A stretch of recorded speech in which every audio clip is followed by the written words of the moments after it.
Hello and welcome to another Talking Red video with me, Fletch, and this video is going to be solely on the Liverpool versus Arsenal game. Kickoff is at 5:30 on Saturday at the Emirates Stadium, and it's going to be a very interesting game. Liverpool versus Arsenal is a game that always has thrown up a lot of excitement, particularly if you're a neutral, and most important thing is a lot of goals as well. This is a game, one of my favourites of the season. It's going to be different though this year, obviously, because Arsenal are a different outlook, or slightly different outlook, as we'll get into. Unai Emery is now the boss, of course. There's no Arsene Wenger this season. He's brought in a few new players. There's a couple of other players that were brought in last year that we didn't quite get to see, but we'll see probably more than likely this weekend. But it should be a very interesting game. So what do we know about our opponents? Well, Arsenal currently sit in the top four. They have played 10 games like the rest. They've won 7 of those, drawn 1 and lost 2. The losses they've actually faced have actually only come against Chelsea and Manchester City, and they were on the opening first 2 games of the season. Since then, they went on a 7-game winning run in the league before that came to an end at Crystal Palace on Sunday, in which they drew 2-2. But their unbeaten streak is still alive. It's still 12 games unbeaten for Arsenal. Now, many people will obviously say that the teams they faced in the Premier League are of they're bottom half teams. They're not the teams of like the top 6 or top 8 kind of thing, and there is an element of truth to that they haven't been facing them kind of teams. But at the same time, show me another team that has a similar sort of a similar winning run than Arsenal. It's easy to say that okay, they haven't had the toughest of runs fixture-wise, but you still have to win them games, and Arsenal have obviously done that since obviously their opening 2 games losses to Manchester City and then Chelsea. So we should respect them for that. We shouldn't really disrespect that kind of run, because if Liverpool were to do that, we'd be praising the living hell out of it. We'd be saying that, this is incredible, this shows we're heading in the right direction kind of thing. But this is going to be a big test for Arsenal. Now this will be more of a bigger test for Arsenal, and it will see where they're at right now rather than it is for us. It will see where we are in terms of Premier League title contenders for a little bit. I think with Chelsea sort of slipping a little bit away, losing a bit of ground on both us and Manchester City, that will obviously come into play, but there's still a lot more points to be won and lost out there. So it will be pretty interesting to see that. Now, team selection wise, obviously Liverpool are without Henderson and Keita this weekend, but apart from that, there's no really any major absences, or none so far as I'm at the time of recording. Everyone seems to be there, everyone seems to be fit, ready to play. Just be interesting to see what team he picks, but again, we'll get into that in a second. Whilst for Arsenal, from what I can gather, they expect Kolasinac and Monreal to return, Bellerin too, although Bellerin's more of a doubt than the others, but Matteo Guendouzi, he is suspended following picking up a red card against Blackpool, so he will not be playing, which kind of makes their midfield possibly a little more easier to predict. And especially if Monreal returns, then it definitely makes their midfield a little bit more easier to predict. I think key players for both sides will be obviously our front 3. Virgil van Dijk as well for us, Joe Gomez if that's the back 2, the centre-back pairing that Jurgen Klopp decides to play, and again I'll get onto that in a second. But as for Arsenal, Aubameyang, Lacazette, Iwobi, and also I've also highlighted Mustafi as a key player. Now I highlight him not in the sense that he's a key player as in he will probably help Arsenal in the game, I've highlighted him as a possible weak link in the back four. He's been making a few mistakes this season, and he made one very, very poor decision last week where he went to ground for the first penalty appeal that Crystal Palace successfully had. Does he play on Sunday? Again, it's unsure because Arsenal could go with Socrates and Holding instead. They could go with Socrates and Mustafi, or they can go with what they have been doing this season for some games of the season, which are going Mustafi and Holding. So them three, any combination of them three, I'm expecting to start in the centre back pairing. But if Mustafi is in there, I feel like we should target this guy because he is a guy. He is what our Lovren is. He is exactly what Lovren is. He is a guy that will do okay or do very well for 89 minutes or so, and then in that 1 minute that is left of the game, he has a mistake in him that can turn the game on his head. So he's a guy that I have highlighted, and why I think we should target him should obviously things come to that.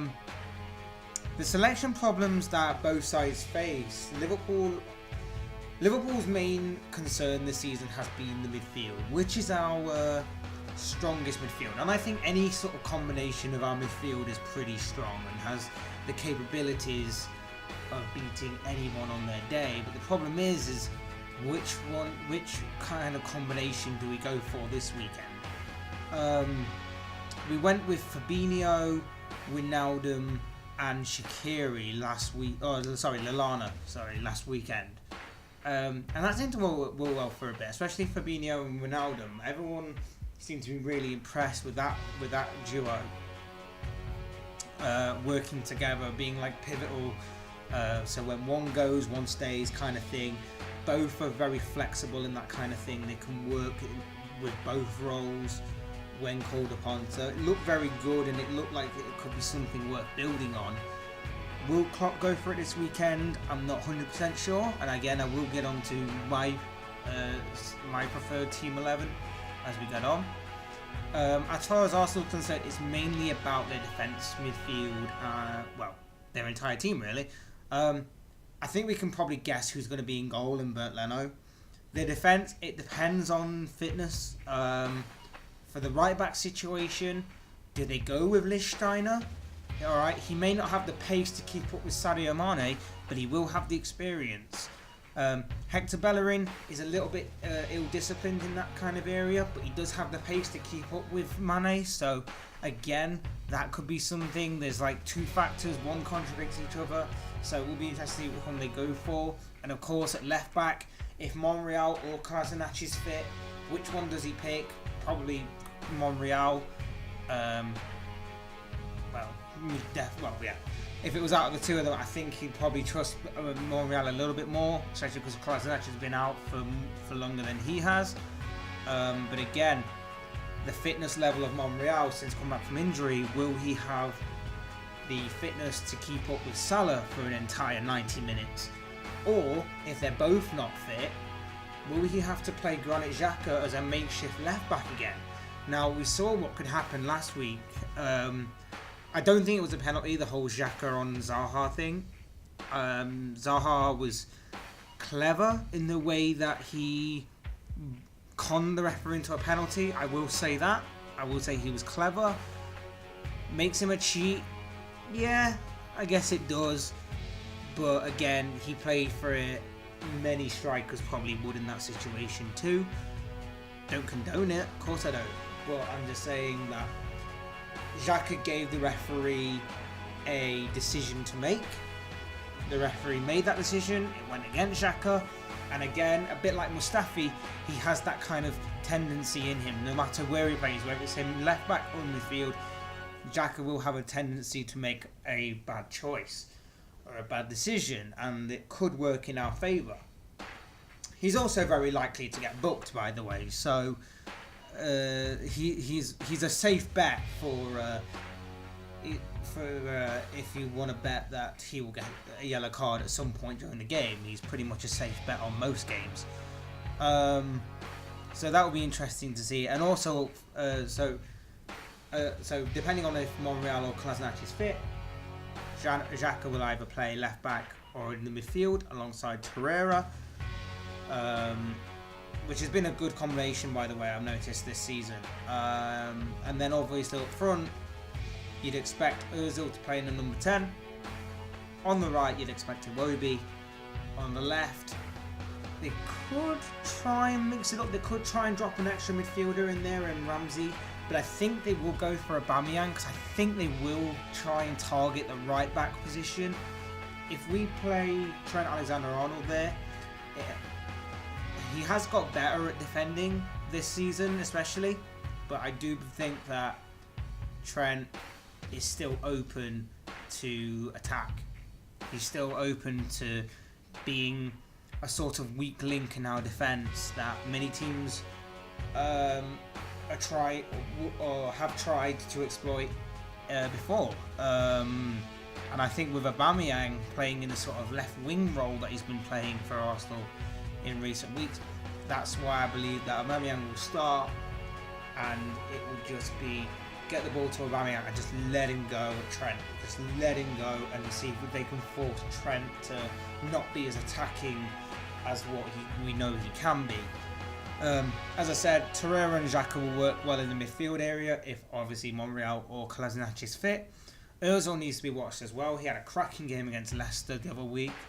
Not so great last weekend, but Ozil's the kind of guy that can turn up one week, miss the next, turn up another week kind of thing. A bit inconsistent in that respect, but he'll still be needed to be watched. I expect to have our defensive midfielder, whoever that may be, to obviously keep an eye out on him. Do Van Dijk and Gomez start together? Personally, I would love it.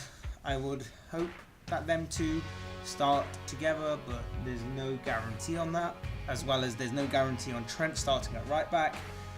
And like I said, I think the wing positions are where we can definitely hurt Arsenal, especially with three of their natural fullbacks coming back from injuries, probably not being fully fit, and Lichtsteiner not having the pace that Mane or Salah possess. Could be quite interesting and could be an area we look to exploit.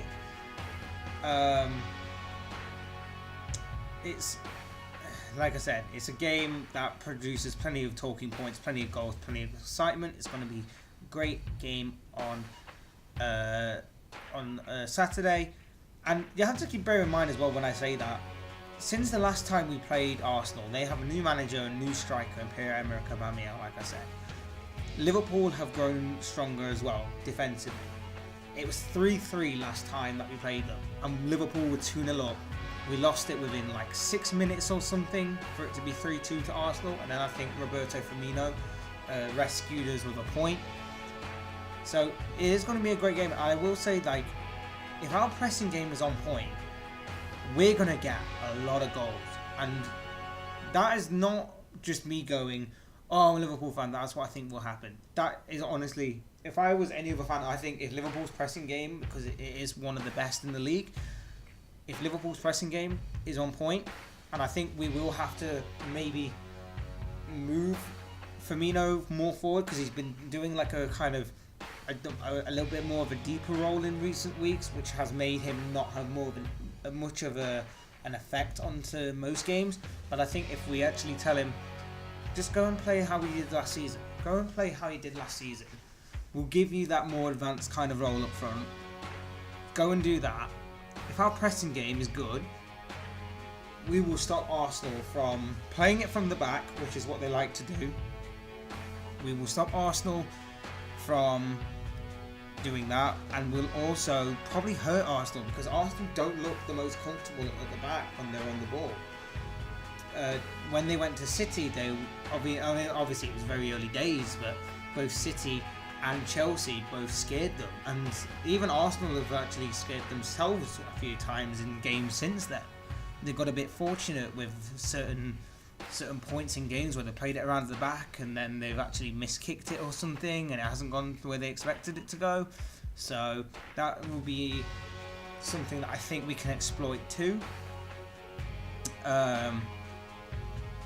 So, and the first half thing for Arsenal as well. So if we do that all in the first half, Arsenal don't normally come out and play till the second half. So if we can do that in the first half, get free, maybe get like a few goals, then we can just sit back in the second half and just hit them on the counter attack constantly. We can sit back, we can give the ball then to Van Dijk and he can just pop it over for Mane or Salah to run onto, and we could get a couple more goals that way, and it could be a proper goals fest that we've been wanting for most of the season against a big club. It could work. It very well could work. But like I said, our pressing game would need to be on point. Klopp would need to adapt his tactics back to that way again, and Arsenal would obviously need to fall into our trap. As far as starting 11 goes for Liverpool, what I basically said is that Alisson, Trent, Gomez, Van Dijk and Robertson as our normal back five. Again, like against Man City, we played Lovren instead of Trent. We moved Gomez over to the right, obviously, and Lovren came into the centre again with Van Dijk. It could happen again. It very well could happen again, especially like I said, with having Aubameyang play, well, likely to start as a left winger. It very well could happen. But I think we would need Trent just for delivery purposes, just for set piece delivery as well. Of course, we have Shaqiri there as well, but I think from a right footer as well, we would need both. My preferred midfield will be Fabinho, Shaqiri and Wijnaldum. I expect, though, it to be Milner instead of Fabinho. I think Milner will come back into the lineup instead of Fabinho, which I'm not too mad about, but at the same time, I would love to see Fabinho against a big club. And yes, I do use that term for Arsenal, so they are still a big club. I would like to see Fabinho against a big club. I'd like to see him start more games, but I can honestly see Milner starting. Does Shaqiri start? I hope he starts ahead of Lallana. I really want him to start ahead over Lallana. That's nothing against Adam Lallana. I like the guy, I just don't like him as much as Shaqiri. I just think maybe Lallana's time at Liverpool is probably up, and judged on his performances in the past couple of weeks, I know that he may need some time to come back from injury, and I know that there could be like a story of Daniel Sturridge in which he comes back from pretty much being out the door, but I prefer Shaqiri. I just think he's a better option in that kind of area. And of course, up front, Salah, Mane, Firmino. Simple as that. Simple as that. Like I say, you can pretty much predict the Liverpool lineup bar the midfield. The midfield chops and changes, has plenty of options, and even with injury problems, you're still kind of umming and ahhing about certain midfield roles and who will take them, because it's quite a versatile midfield. Like I was saying, Wijnaldum can play any role in that midfield. You know that Shaqiri will probably play more advanced. Fabinho can as well, and Milner just is the engine. Henderson is another engine like that. Obviously, Keita, when he comes back in, can play either as the engine, or he can play deep, or he can play as the advanced one. It's really, really versatile midfield, even with injuries and even without them. So it's a very interesting lineup. But that's personally what I think. Like I say, I do hope Fabinho and Wijnaldum get to start with Shaqiri, but at the same time, I'm not pinning all my hopes on that midfield actually happening for them this time. Guys, let me know in the comment section what you think on this game. What do you think of how Liverpool can play, set up, build up against Arsenal? How do you think the game will actually go? What do you think about our opponents, Arsenal? What do you think of their start to the season? What do you think of Unai Emery? Love to hear your comments, thoughts, opinions in the comment section below. It'd be great to see and hear and read. Otherwise, guys, like this video if you enjoyed it. Hit the subscribe button if you're new or want to see more content like this. Yeah, I like this. I kind of like this. I'll be back soon. My Premier League predictions video is either coming up before or after this one, so either go back and watch that or stay tuned for that one. I don't know which one I'm going to be uploading first. And as well as that, the next video that I probably do will either be a review on this Arsenal game, or I'm going to do a little bit of because rumours are starting to fly around about transfers, so I might do a bit of a transfer thing on a few players that Liverpool have been linked to. Either way, I'll definitely be doing them both. I just don't know which order I'll be doing them in. Either way, guys, like I said, hit the like button on the way out if you enjoyed this video. Subscribe if you're new, want to see more content. I've been Fletch. This has been another Talking Red video. Bring on Arsenal.